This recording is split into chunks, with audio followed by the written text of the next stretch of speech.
All right, so in this video, we're going to focus on painting our Mexican bowl. And recall in the previous videos, we are making a little bowl that's going to hold our fruit. We modeled an avocado with Mudbbox, and now we're going to basically create a bowl, something similar to this. The idea is it's maybe more like a lava stone bowl or something. So I'm going to try to recreate this color palette with Mudbbox the best I can. I've been looking for something specific with lava, but I can't find anything that matches. So I'm going to just kind of work with painting the surface that I've made and utilize some of the colors that are within this color palette. And so this is what I'm going to begin with. So I have down in my stamps and my stencils, I have loaded in the materials that I'm going to be using. So I've got stone, and I've got marble and sand. So I'm going to be using this marble because I'm going to throw in some extra stuff. Now I'm not trying to make an exact replica of this model. If I wanted an exact replica, I could scan it with a 3D scanner and do that. What I'm trying to do is just create a neat bowl that will look interesting, have some stone features on it, and that will hold the fruit that I'm making. So I'm going to utilize some of these lighter colors here within this texture. I'm going to throw in some of these marble-like stones, but I'm not going to use this whole thing and just paint this whole thing on there. I'm just going to take out parts that I want and dapple it on the surface, kind of like the bowl has here. You know, little bits here and there, maybe some patches where it's a little bit more distinct. This has some of those white flecks in it too. So I'm kind of going to blend these two pictures together in my mind, and that's kind of what I'm going for. So I've got my bowl set up. I'm going to be working my paint tab here, and I'm going to be creating a diffuse map that will allow me to paint into it. So if I'm starting from scratch, I would go up here, make sure I'm in my paint tab, go up here to my Mexican bowl, create a new layer. Make sure that it is painting for diffuse. It can be a TIFF image, and I'm just going to call this base gray. So it'll be a dark gray. All right.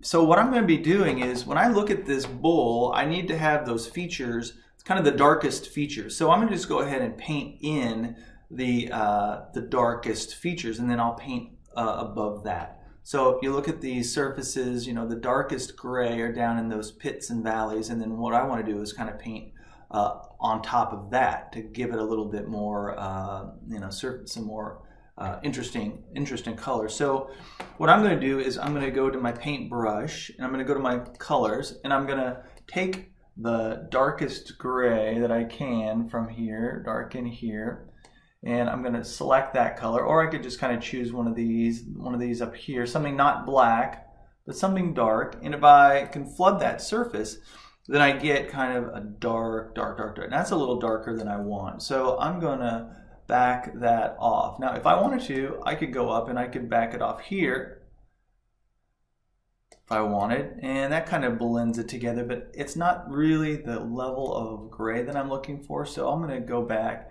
and I'm just going to choose this kind of mid gray right here, maybe just a slight hair darker, and I'm going to flood that on there like so. All right, so I've got that on there.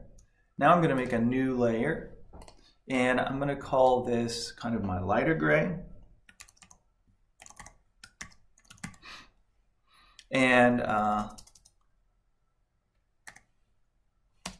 so I'm going to call that my light gray. And what I could do is I could use one of these textures that already exists, something that's a little blotchy, something that might just more be like a stamp, something that's going to throw some paint on, but not be so intense. So I'm going to kind of choose a lighter gray from out of here, maybe not the lightest, but maybe a medium, something that will blend over the surface. And Don't want any of those. Maybe something right up here. There's one right there. So I'm going to take that and I'm going to make my brush pretty big. And I'm going to make my brush large. My paintbrush larger than it is. Can't see it very well. All right. Adjust the strength up a little bit. I'm looking at my numbers over there. I'm going to go, just going to paint a little bit and see what I'm getting. I can see that if I paint on the side, I can get, it's not painting too much. I'm going to make this a little bit bigger. I want to get some patchy.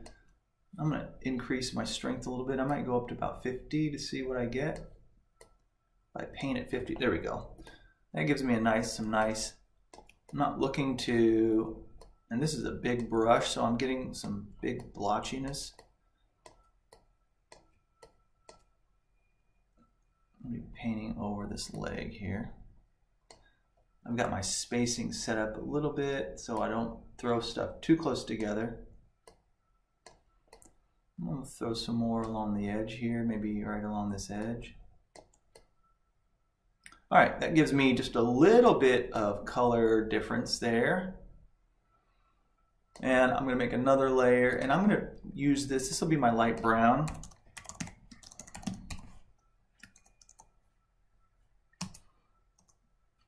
I'm going to say okay. I'm going to go over to my color picker here, and I'm going to choose one of these lighter brown colors. I'm going to be a little bit more orange. Try to get something right around here. Yeah, something like that. And I'm going to make throw some of those patches on there. I got to find my mouse, see where it is. There we go. Something like so. I can add some randomization, and I might want to add some, maybe just so it's not quite so, sometimes it's a little lighter. Put some down on the legs a little bit. Up there. I'm down inside. I want to put a little on the rim, so I'm going to make my brush a little smaller and open it up. I might see what it looks like if I do something like that. Put some there. And this is kind of where you just this is your bowl. This is where you probably want to put the accents if you want to put them someplace. I added that variation in the transparency, so sometimes it'll be darker, sometimes it'll be lighter. So I really do get a sense of variation there. I didn't like that. That's too strong. Yeah, so I'm not gonna overdo it, and I'm gonna do that. All right, I like the way that looks. And another thing that you can do is you could add in, and we'll do this in a second, I'm going to add in some of those marble textures. So I'm going to be using the projection. So I'm going to go up and say paint. I'm going to say this will be the marble stripes. And I'm going to say okay. And I'm going to pull up, now I'm going to go to my projection. I'm going to go to my stamps, turn off my stamps, turn off the stencils in just in case I had one hidden, and go down, and I'm going to choose my my marble here. I'm going to hold down S and middle mouse and bring this down a little bit, and I'm going to scale it up in relationship to the size that I think it would be on this bowl. And what I'm actually wanting to do is just kind of throw in some of these white lines and some of these gray too. So I'm going to throw in some of that on top. So what I want to be able to do is paint some of these features in like so, but I don't necessarily want to paint it in like a patch like that. I want it to be kind of more randomized. So I'm going to use the stencil and the stampy.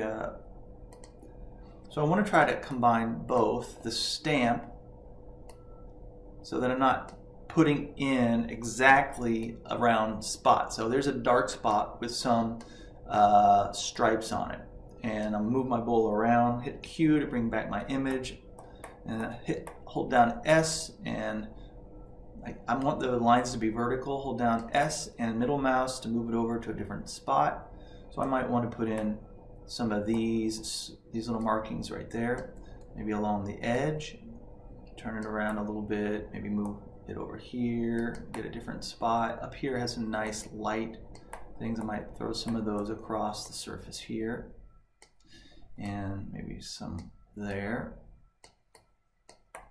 Might throw these lines across the edge. Again, I may or may not want to keep that, but I'm going to throw it in there anyway and just kind of see what I'm going to get. Now I'm just going to take a peek.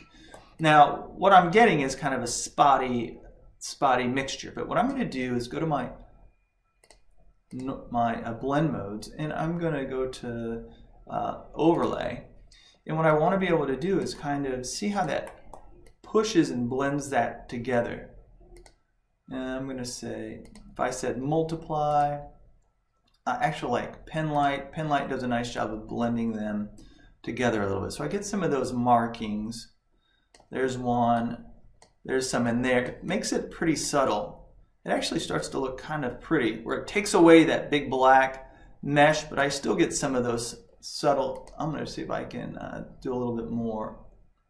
If I say vivid light, If I say lighten, it kind of just makes a little darker patch. So I think that's looking pretty good. My strength isn't up too much, so I'm going to boost my strength up and add some more from that projection and just see what else I can get. I like some of these marks, and I might put a few on the legs here, down here in this area. And I might put some on the bottom, even though I'm never probably going to see that.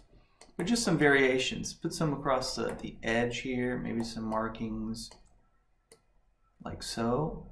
And notice that it's only really giving me those highlights now. I'm going to add that nice little spot right there on the edge. And maybe a little bit over here, like so. All right, I don't want to overdo it, but anyway, I'm going to hide that.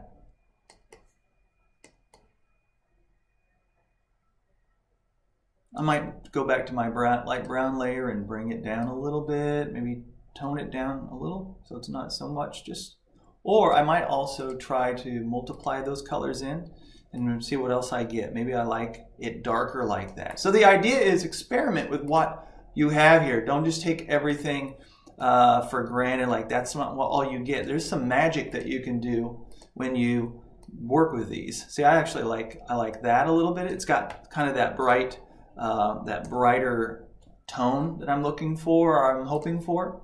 So I'm going to take that and still tone it down a little bit. And you could just keep going and going and going with this kind of idea. And I kind of like the way the bowl is looking right now. The next thing I can do is I can go up to my specular map, and I'm going to say now this is where I'm going to cut down all those highlights. I'll just say black, dark gray. I'll just say dark. Let's see. I'll say cut shine, because that's what I'm trying to do. Cut the shine. So I'm going to go to my paintbrush. I'm going to choose a darker color, maybe not black, but maybe just slightly dark gray. And then if I paint dark gray, you'll notice that a lot of that shine is going to go away, especially if I paint down here in the bottom of the bowl. And that also will kind of change the way the colors appear to me. Maybe I don't want to cut it all, but I can cut out some of that shine here and give it more of a flat look. Let's make that bowl look a little bit more stone-like, and again, this is one of those things as you're working, you may go back and be like, I'm really not happy with, I want to add more pits, and you can just go back to that layer and work on your sculpture at that point. I'm not particularly, I think this needs some more work on the stone pits, but for now you can kind of see how I can then cut down on that shine. And if I wanted to, I could use another type of stamp. I'm going to take my stencil, turn that off, go to my stamp, maybe pick one that's got some speckles or something in it, and just add a few little highlights by just simply changing the color. Maybe not too much, maybe a lighter gray, not pure white. But then as I paint a light gray in there, I'll say add shine. So I'm going to say add shine. And if I wanted to, let's say that there was a spot that I wanted to add some highlights to. Maybe it was wet, maybe it was oily, maybe it had some sort of oil on it. That would just give it the biggest or just the slightest hint of something. Now I'm going to make this brush really big so I can just throw some of that over the top in one big kind of, there we go. So I can randomize it a little bit, and I might hit it on the side just a little, and then I'll just tone it down. I can decide whether I want to keep that or not. I may or may not want to do that. It may just add the slightest little bit of interest to that object. And I'm gonna make sure I'm gonna turn off randomization and turn off spacing so I can just throw some stuff on there, but I'm not seeing it. So basically, I have to decide. Oh, it's because I turned it down, so I probably have a whole bunch on there now. Anyway, so you can decide whether you want that to be glossy or not. I don't want it to be glossy, but I would also, I would probably just remove that, because this is a pumice bowl and there isn't any real shine to it. It's a completely, either both versions, I don't see any gloss to that. So I'm not gonna add that, at least not at this point. So anyway, there is a kind of the approach that I would take to modify this and to add my color. And make sure you save your scenes, and this gives you kind of an idea how I would approach it. If I found a perfect, if I did find a perfect pattern of stone that I was looking for, I would look in things like, I would look in, like if you were to look in textures.com, I would look for different, in my particular case I was looking for lava, but if you look in things like stone or granite or marble, you can go in and you can see tileable images and pick something. I couldn't find anything that really looked like what I was wanting, so I did not choose anything. I just sort of decided to kind of base my work off of the photograph and just kind of make it my own and just build up my textures that way. All right. There we go. So working with your bowl, working with the object that you're going to be putting your fruit in, you want to paint it up, start in Maya, work at the lowest level, bring it in, and continue to work on it and get it the way that you want.